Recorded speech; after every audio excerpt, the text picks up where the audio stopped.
Assalamualaikum warahmatullahi wabarakatuh. Bismillahirrahmanirrahim. Alhamdulillahirabbil alamin. Allahumma salli wa sallim ala sayyidina Muhammad wa ala alihi wa sahbihi ajmain. Amma ba'du. Para pemirsa Sanupa Channel yang berbahagia, mudah-mudahan di bulan Ramadan ini kita bisa mendapatkan kebaikan-kebaikannya, dan mudah-mudahan kita bisa mengambil iktibar, mengambil pelajaran dari pelaksanaan pelaksanaan puasa di bulan Ramadan ini, dan mengambil nilai kebaikan yang tercermin dalam perintah puasa Ramadan. Di dalam Al-Quran, puasa Ramadan itu diperintahkan dalam firman Allah yang berbunyi, Ya ayyuhalladzina amanu kutiba alaikumusiyam kama kutiba alal ladzina min qablikum la'allakum tattaqun. Hai orang-orang yang beriman, diwajibkan atas kamu sekalian melakukan puasa, sebagaimana juga diwajibkan atas orang-orang sebelum kamu, agar kamu semua bertakwa. Susunan ayat ini oleh para mufassir kemudian dibedah, dianalisa, dan ternyata ditemukan banyak sekali keistimewaan dalam pola yang ada di dalam perintah ini, yang kalau kita memahaminya, kita akan merasakan kekaguman atas tingginya nilai balaghah di dalam ayat ini, dan atas baiknya, istimewanya cara Allah memerintahkan kita untuk melakukan puasa. Perintah puasa ini adalah ibadah yang berat, yang diperintahkan dengan cara yang istimewa. Kalau kita bayangkan menggunakan ukuran manusia misalnya dalam kehidupan sehari-hari, misalnya seorang kepala desa hendak memberikan instruksi kepada warganya untuk diajak kerja bakti, membersihkan lingkungan misalnya. Ini Pak Lurah ini sudah membuat bahasa kata-kata yang terpilih agar instruksi ini bisa sampai dan bisa diterima, menumbuhkan perbuatan dari warganya, mau dilaksanakan oleh warganya. Perintah puasa pun ada sisi-sisi semacam itu, menggunakan bahasa yang terpilih, menggunakan pola yang juga terpilih. Pertama misalnya bisa kita lihat bahwa perintah ini dimulai dengan nida, kata panggil, Ya ayyuhalladzina amanu, hai orang-orang yang beriman. Di sini Allah menyebutkan gelar dari mereka yang diperintahkan, yakni orang-orang yang beriman. Cara memerintahkan seperti ini adalah cara yang baik, karena disesuaikan dengan predikat yang ada pada yang diperintah.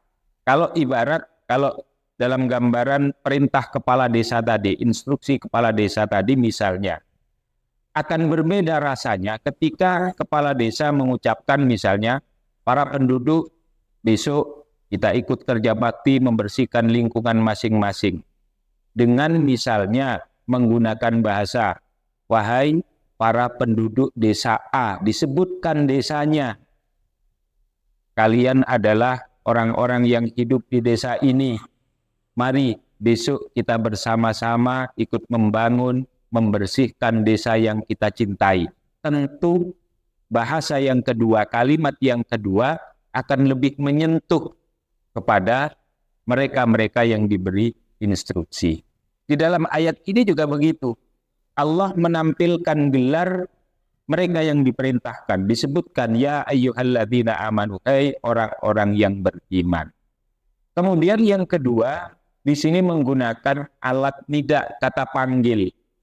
Dalam keseharian kita, kata panggil itu biasanya digunakan untuk macam-macam. Kalau misalnya yang dipanggil itu dekat, kita manggilnya pakai misalnya hai. Kemudian kalau jauh, kita manggilnya pakai oi dengan suara yang agak keras. Di dalam apa istilahnya ya, gramatika Arab, di dalam ilmu nahwu, kata panggil itu juga dibagi macam-macam. Ada kata panggil yang digunakan untuk munada yang dekat.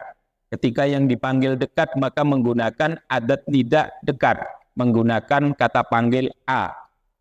Tapi ketika jauh, menggunakan kata panggil yang memang digunakan untuk jauh. Di sana misalnya menggunakan ayah.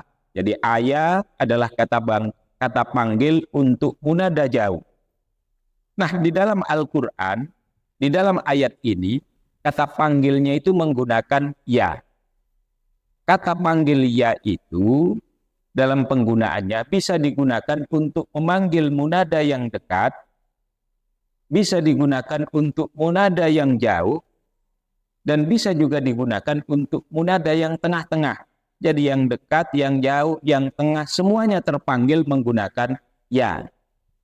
Sehingga kita ketika diaplikasikan di dalam ayat ini menjadi ya ayyuhalladzina amanu, memberikan isyarat pada kita semua bahwa siapa yang dimaksud dengan orang-orang yang beriman, siapapun. Orang-orang yang beriman dari kelas iman rendahan terpanggil dengan ayat ini. Yang imannya menengah juga terpanggil dengan ayat ini. Orang-orang yang beriman di kalangan atas yang imannya sudah kuat juga terpanggil dengan ayat ini. Seluruhnya. Ini dari adat tidak. Kemudian selanjutnya di sana dikatakan kutiba alaikumus syiyam, menggunakan kata asyam. Asyam itu artinya adalah puasa dengan makna khusus. Ada kata lain yang semakna dengan syam, yakni lafaz as-saum. Di dalam Al-Quran, dua bahasa ini semuanya digunakan, tapi dengan aplikasi yang berbeda. Kalau as-saum artinya adalah menahan, tapi dengan makna yang lebih umum. Menahan dari segala hal. Di dalam Al-Quran, kata as-saum digunakan misalnya ketika Allah menceritakan nazarnya ibunya Nabi Isa, Sayyidah Maryam. Di sana dikatakan inni nadartu lirrahmani sauma. Aku bernazar kepada Allah untuk sauma. Sauma di sini maksudnya adalah berpuasa, menahan diri, tapi bukan dari makan.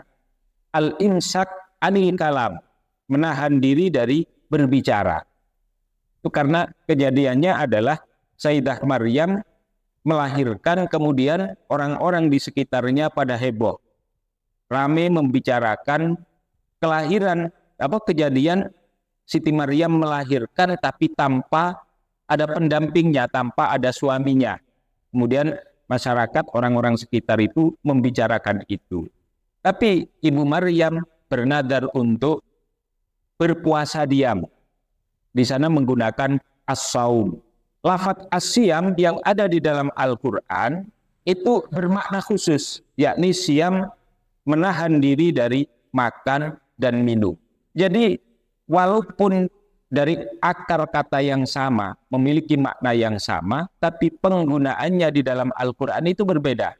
Kalau as-saum berarti menahan diri dari secara umum, kalau as-siyam menahan diri dari makan dan minum. Itu adalah penjelasan yang bisa saya temui dalam kitab-kitab tafsir.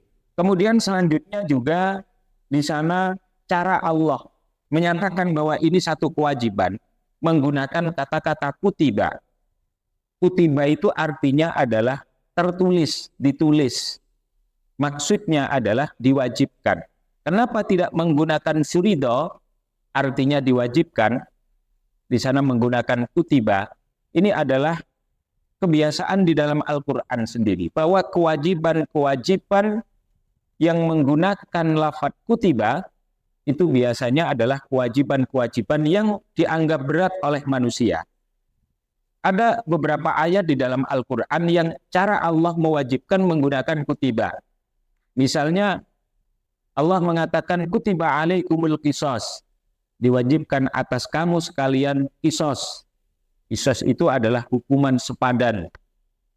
Kalau ada orang membunuh, maka hukumannya adalah ganti dibunuh. Kalau ada orang melukai, maka hukumannya adalah ganti dilukai. Di sana menggunakan kutiba, karena ini adalah kewajiban yang berat. Ada lagi ayat Allah mengatakan kutiba alaikumul qital, diwajibkan atas kalian semua al-qital, berperang. Perang itu adalah sesuatu yang tidak disukai oleh manusia, dan itu diwajibkan oleh Allah menggunakan bahasa kutiba. Ketika Allah mewajibkan puasa, Allah juga menggunakan kutiba. Karena puasa ini secara tabiat manusia adalah sesuatu yang tidak disukai, sesuatu yang berat. Tidak makan, tidak minum, tidak kumpul dengan istri seharian penuh. Ini berat. Kalau dibanding dengan sholat, pelaksanaan sholat, tentu lebih berat puasa. Itu yang bisa dipahami dari lafaz kutiba. Kutiba alaikumusiyam, kemudian dilanjutkan kama kutiba alal ladzina min qablikum la'allakum tattaqun. Nanti bisa kita sampaikan di session selanjutnya. Demikian untuk saat ini, mudah-mudahan manfaat. Wassalamualaikum warahmatullahi wabarakatuh.